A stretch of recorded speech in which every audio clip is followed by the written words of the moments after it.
আজকে ড্রয়িং এর সেশনটা করে তোর কেমন লাগলো? আমার খুবই ভালো লেগেছে, কারণ এখানে ড্রয়িংয়ের সেশনে অনেক কিছু আমি শিখতে পেরেছি যেগুলো আমি অতীতে জানতাম না, বর্তমানে জেনেছি। আশা করছি এগুলো ফিউচারে খুব কাজে লাগবে। আমাদের ড্রয়িং ক্লাসে বিভিন্ন রকম জিনিস, ফেস এক্সপ্রেশন, মুভমেন্ট, আরও বিভিন্ন কার্টুন ক্যারেক্টার, কত রকমের ড্রয়িং, এইসব ইত্যাদি।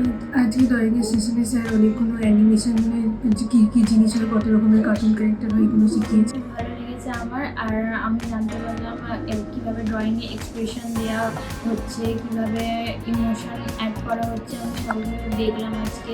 স্যার খুব ভালোভাবে আমাদেরকে দেখিয়েছে।